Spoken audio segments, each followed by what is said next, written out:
El pintor y su obra.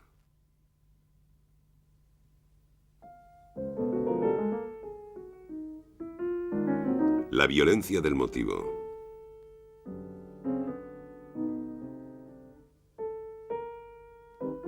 Montaña Sainte-Victoire.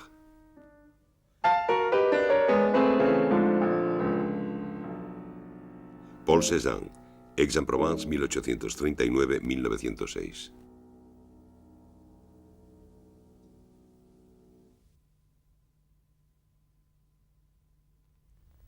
Soy el primitivo del camino que he descubierto.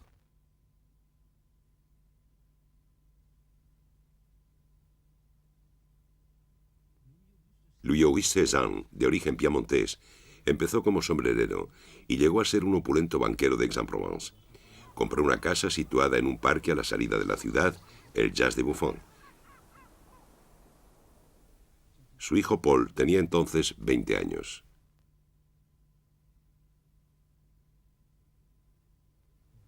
Para decorar el salón familiar, el joven pintor inventó las 4 estaciones. Al fondo, detrás del otoño, una montaña.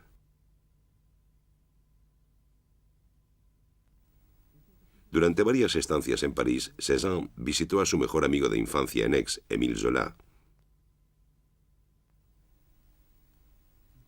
En París pintó retratos y bodegones.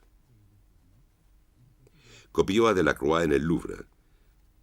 Durante sus regresos frecuentes a Aix, pintó paisajes de tonos densos. A veces, al fondo del paisaje, se ve la silueta de una montaña. Cézanne también pintó escenas extrañas, orgías, bacanales, asesinatos.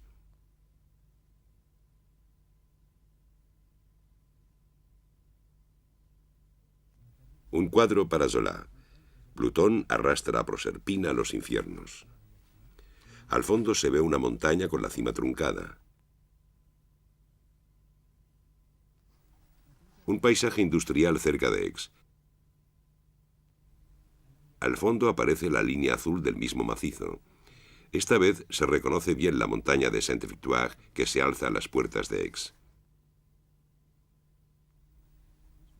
François-Marie Granet, a principios del siglo XIX, incluyó la montaña en sus cuadros con una obstinación precursora de la de Cézanne. En el Museo Granet, el Museo de Bellas Artes de Aix, Cézanne pudo ver sus cuadros. 60 millones de años antes solo había mares, pantanos o marismas que poco a poco se fueron rellenando de sedimentos. Esta corteza se levantó, se plegó, se elevó hasta el cielo. Los pliegues calizos se tumbaron, se rompieron, se erosionaron. Su rotura formó sobre el llano un farallón de 12 kilómetros de largo. Invasiones de los teutones, de los ambrones, reconquista del país por César, ciudadelas, batallas oscuras. El nombre se debería a una victoria de Mario sobre los teutones en 102. Otros piensan que se trata de una deformación de Ventura, la diosa del viento. En el siglo XVII, un negociante de Aix hizo restaurar la capilla de Montventure y la dedicó a la Virgen de la Victoria. A partir de entonces, la montaña recibe el nombre de Santa Victoria. La creencia popular pobló sus cuevas y despeñaderos de seres fabulosos. Muy cerca de una de las cumbres, la cima de Gargaí, sería la boca de un volcán que a veces se despierta. Se cuenta que Mario arrojó a la cima a 300 prisioneros teutones. Allí dicen que habita una cabra de oro. En París, Cézanne conoció a Hortense Fiquet. Se fueron a vivir al Estac, cerca de Marsella. En 1872, Hortense le dio un hijo, Paul. Cézanne volvió con frecuencia a Aix y le ocultó su relación a su padre. Llega el ferrocarril que corta una loma cerca del Jas de Buffon. El emotivo pintor lo representa como una cicatriz sangrienta. Dominando el paisaje, equilibrando el vacío creado por el Tajo, la montaña de Sainte-Victoire.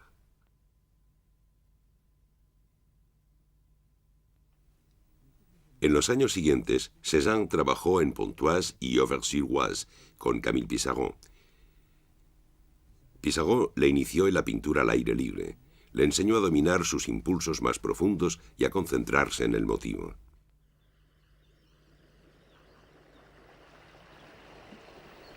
El pintor desarrolló así el tema de los bañistas. Recuerdo impresionista de sus baños de adolescente en el Arc con sus amigos Émile Zola y Baptiste Baille. En estas composiciones, que Cézanne siguió pintando hasta su muerte, a veces aparece la montaña. Dedicó varios lienzos al pueblo encaramado de Gardin, al sur de Aix, donde vivió durante algún tiempo con Hortense y el joven Paul. También exploró los caseríos próximos a Sainte-Victoire. Hacia el sur, la montaña aparece como un peñasco de forma regular que repite los estratos minerales del paisaje.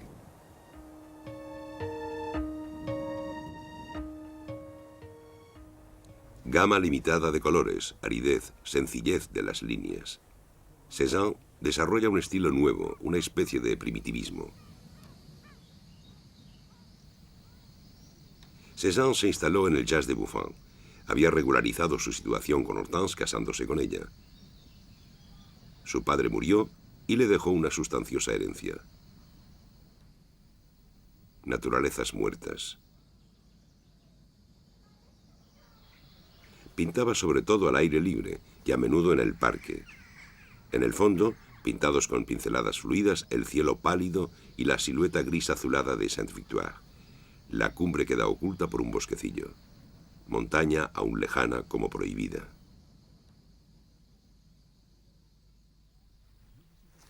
(1886). Zola publica La Obra, una novela en la que aparece un pintor de talento pero fracasado que termina suicidándose. El novelista se ha inspirado en Manet y en Monet, pero sobre todo en su amigo de la infancia Cézanne. Es la dolorosa ruptura de una amistad de 30 años.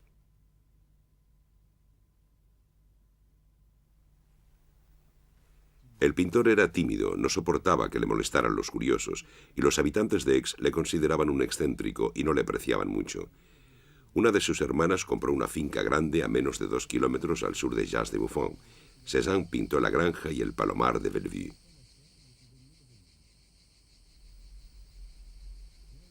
Desde allí, también pintó varias veces la Sainte-Victoire, y durante 20 años continuó pintándola.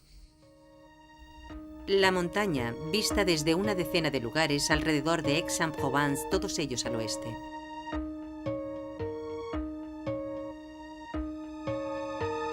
Motivo. La palabra evoca la decoración textil, la música, la repetición.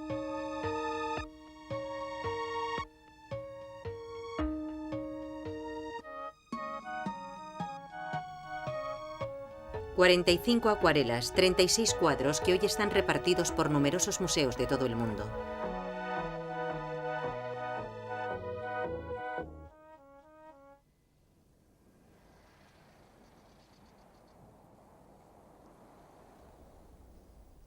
Ámsterdam. Desde este ángulo, el macizo tiene la forma de un triángulo truncado. El paisaje está desierto, organizado en conjuntos regulares y compactos.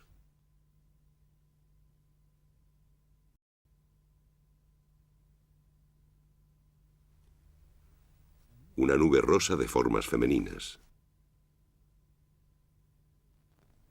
Filadelfia, Fundación Barnes. Bajando hacia los campos cultivados, Cézanne eleva la montaña y las colinas en su campo de visión.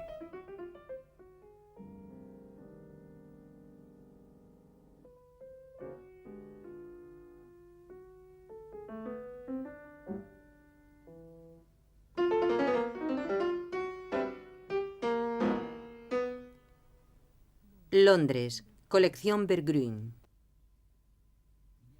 No hay superficies lisas, sino una amalgama de pequeñas pinceladas oblicuas.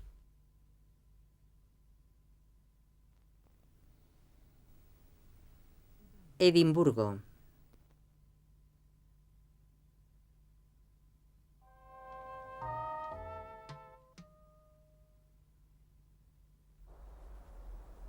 Un poco más al sur de Bellevue, en un lugar llamado Montbriand, la meseta se prolonga en una loma arbolada que domina el Valle del Arc. París. Cézanne pintó el valle desde un viso de esa loma, un aljibe en terraza cuyo borde aparece en el cuadro. A la derecha, el viaducto del ferrocarril atraviesa el Arc, describiendo una amplia curva hacia Aix, situado a la izquierda detrás de los árboles. La curvatura de ese viaducto fascinó a Cézanne, que desde este mirador veía la construcción de frente y por tanto casi rectilínea.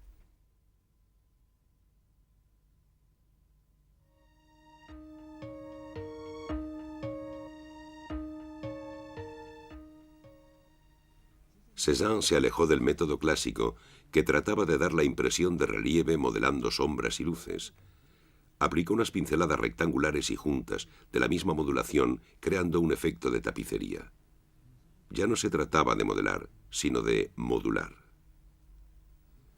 El pintor combinó sus colores poco a poco, con arreglo a la lógica interna del cuadro, de ahí su lentitud proverbial. Si paso demasiado alto o demasiado bajo, todo se echa a perder. No tiene que haber ni un solo eslabón demasiado flojo, ningún agujero por el que se escape la emoción, la luz o la verdad. Pinto todo el cuadro a la vez, en conjunto. Reúno en el mismo impulso, la misma fe, todo lo que se dispersa. A la izquierda hay un gran pino piñonero aislado, un poco torcido. Lo encontramos en varios dibujos, acuarelas y cuadros.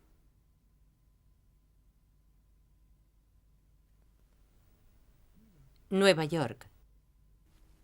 El pintor ha bajado la loma y se ha acercado al gran pino. Ahora está situado en el eje de curvatura del árbol y lo ve rectilíneo. Lo más importante en un cuadro es encontrar la distancia adecuada. El árbol se encuentra a unos 30 metros. El caserío de Beauval está a poco más de 1 kilómetro. El centro del viaducto a 3 kilómetros. La colina de Grand Carme a 7.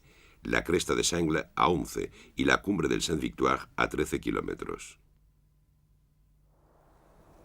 En realidad, el paisaje es profundo, más bien vacío, y el relieve suave de la montaña atrae la vista hacia la lejanía. Pero este paisaje, visto por el pintor, parece menos profundo y al mismo tiempo mucho más lleno, porque Cézanne engaña con el monte, lo acerca, lo agranda, recurre a toda clase de artificios para que esté más presente. Por ejemplo, une espacios distintos. Al igual que el viaducto une los dos márgenes del Valle del Arc, el tronco del árbol del centro y las masas oscuras de las ramas juntan los primeros planos del paisaje con el fondo. Las líneas de fuga, que podrían dar profundidad, son eliminadas. Solo unas líneas diagonales polarizan el cuadro hacia la izquierda, reduciendo aún más la progresión hacia el fondo.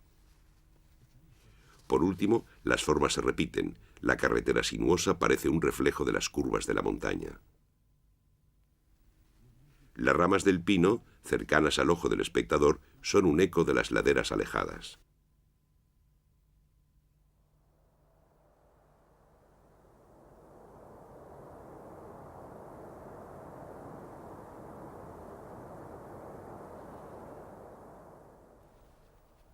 Cézanne se sirve de la montaña y las colinas para encerrar y envolver su paisaje, reducir la fuerza agresiva de sus ejes, estabilizarlo, convertirlo en un mundo autónomo en el que todos los elementos están vinculados por relaciones plásticas. Espacio unificado, equilibrio de las líneas, las masas y los colores. Cézanne se incorpora a la tradición del pintor al que más admira, en el que precisamente la montaña desempeña a menudo un papel fundamental. Quiero volver a hacer Poussin del natural.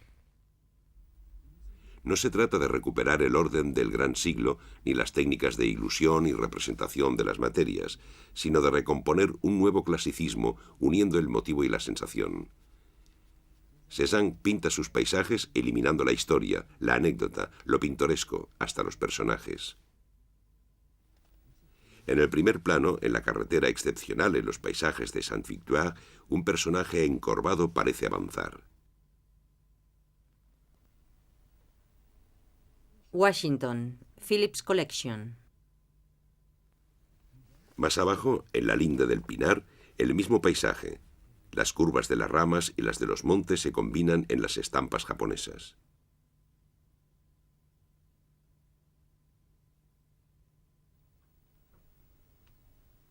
Londres, Instituto Courtauld.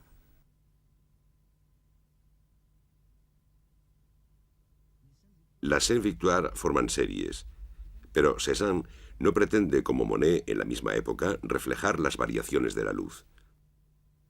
Para Cézanne, el paisaje de Saint-Victoire es ante todo una experiencia formal.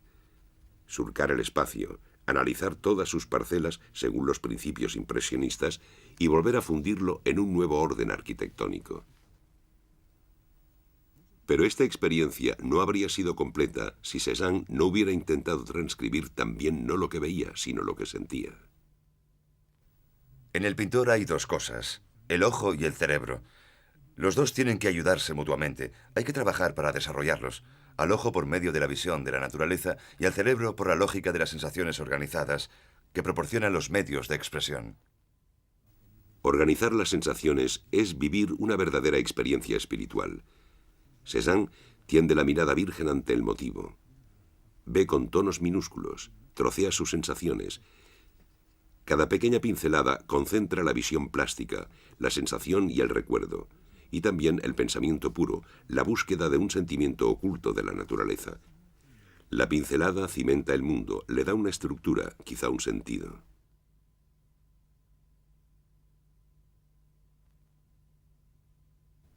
Moscú. Al final, el pintor se detiene al pie de la colina. El cambio de lugar del caballete ha transformado por completo el paisaje.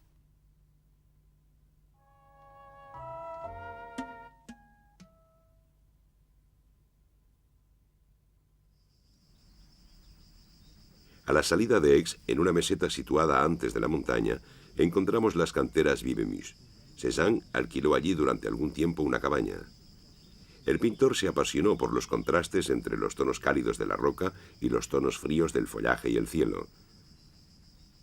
Barrancos, cuevas, fisuras ambiguas, formas curiosas, fragmentos informales.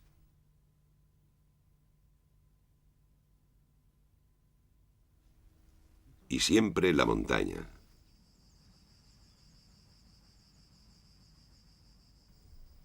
Baltimore. Es como si la montaña hubiera surgido del farallón amarillo. La fisura inquietante es testigo de la eclosión.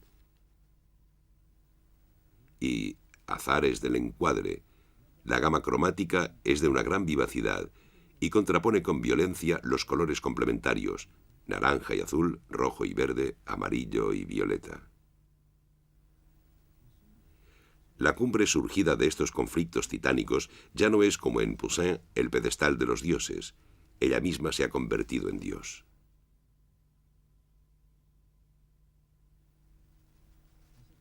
En esa época, Cézanne vivía solo, huraño, separado de su mujer y su hijo, que pasaban casi todo el tiempo en París.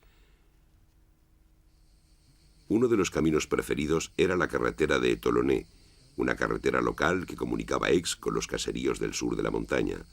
Cézanne pintaba en el borde de la carretera, a unos 100 metros del par de grandes pinos piñoneros que se pueden ver en las fotografías antiguas.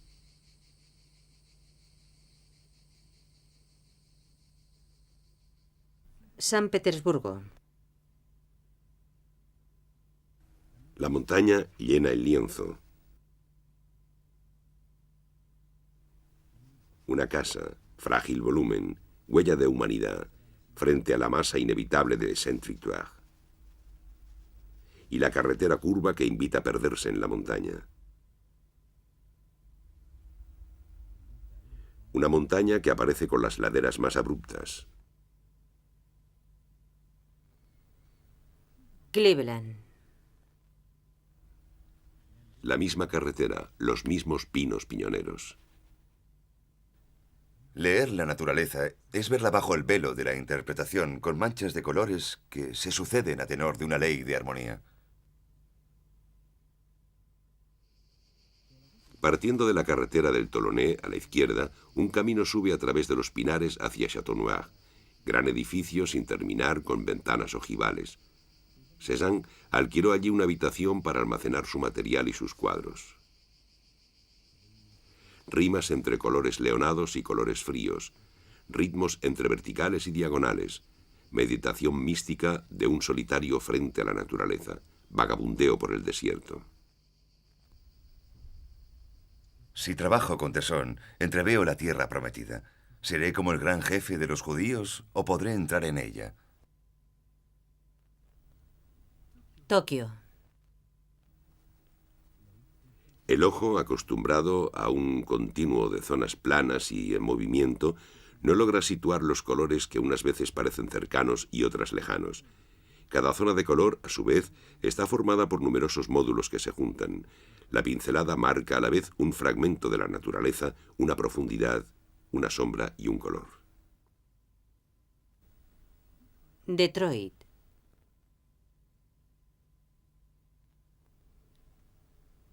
Grosse Pointe Shore, Michigan. Al final solo queda la cumbre por encima de unos relieves pelados, como un cristal duro formado por grandes estelas de tonos delicados. La montaña, con sus pliegues, sus estratos, en su evidencia geológica. París. En esos mismos emplazamientos, Cézanne también pintó numerosas acuarelas.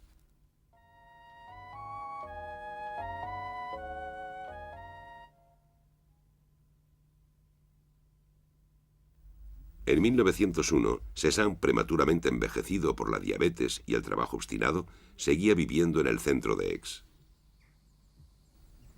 Hizo que le construyeran un taller en el altonazo de Lofts, al norte de la ciudad. Allí pintó la mayoría de sus últimos bodegones. Ya era famoso. Los pintores jóvenes iban a visitarle.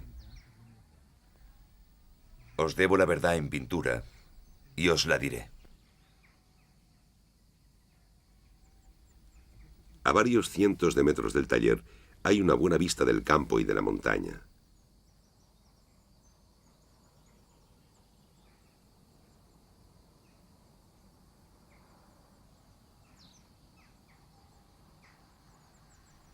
Cézanne pintando una de esas en Victoire vistas desde Louvre, de las que hará muchas versiones, acuarelas y óleos.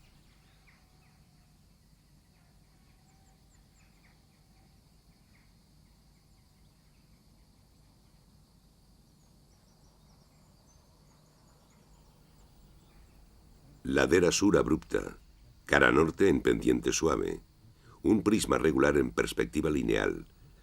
Llevado al lienzo, este volumen complejo forma un triángulo rectángulo. Triángulo obsesivo, signo mágico que sobrevive solitario en medio de un paisaje devastado. Nueva York. Colección Perlman. La sensación de color ha hecho explotar la pincelada bien ordenada. La energía del color se desborda, llamea, borra los objetos, reúne la tierra y el cielo, el día y la noche.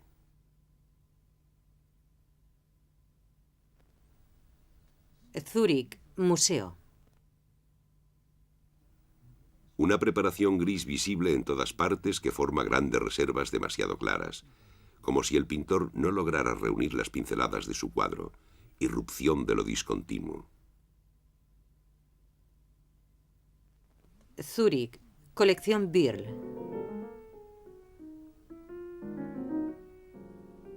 Filadelfia, museo.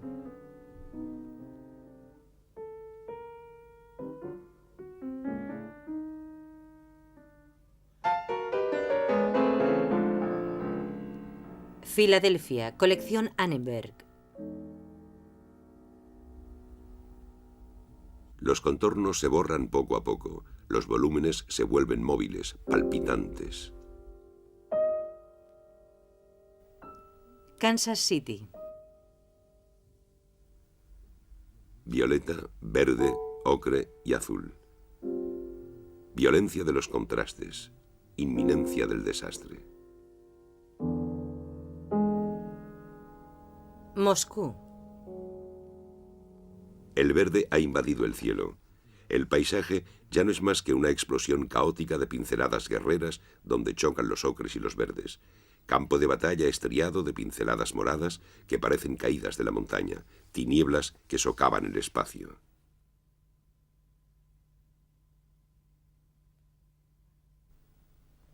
Val, museo. Montaña volcán, universo de furia. El cuadro ya no es una imagen, sino un mundo, formado por su propia lógica que se ha vuelto autónoma.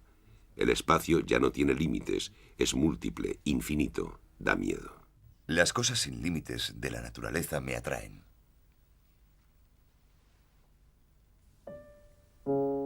Val, colección Belleler.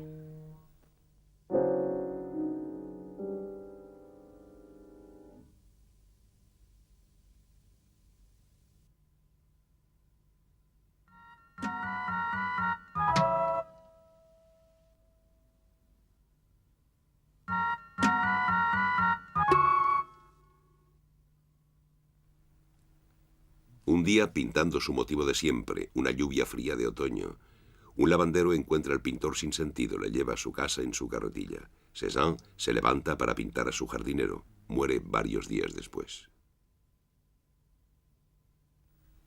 Sainte-Victoire, el mundo en miniatura de la naturaleza muerta, también es un reflejo de la montaña. Caminos, cuestas, cunetas, precipicios, equilibrios y desequilibrios. Los pliegues blancos y tensos de las líneas estiradas recuerdan los pliegues de caliza y mármol de la muralla omnipresente, casi eterna frente a la vida de los hombres.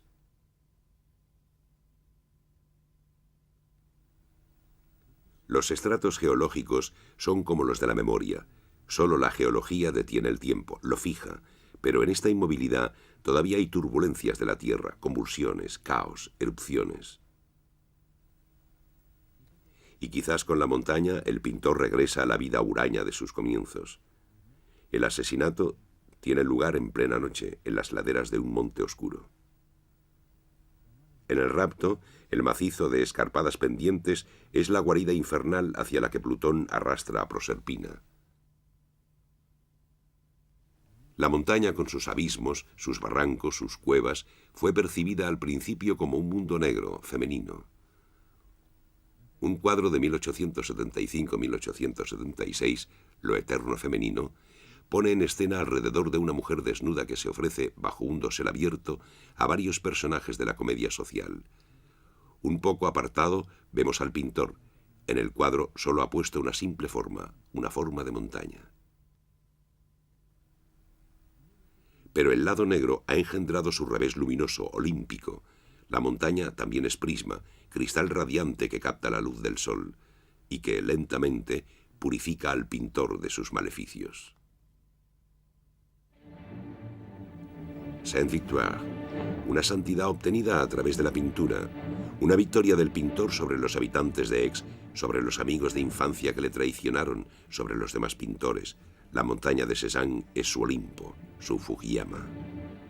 Y más aún, Empédocles, fascinado por su volcán, acabó arrojándose al Etna. Cézanne se mató pintando su montaña, dedicado por completo a la pintura. Ya solo pintura. Se identificó con su motivo.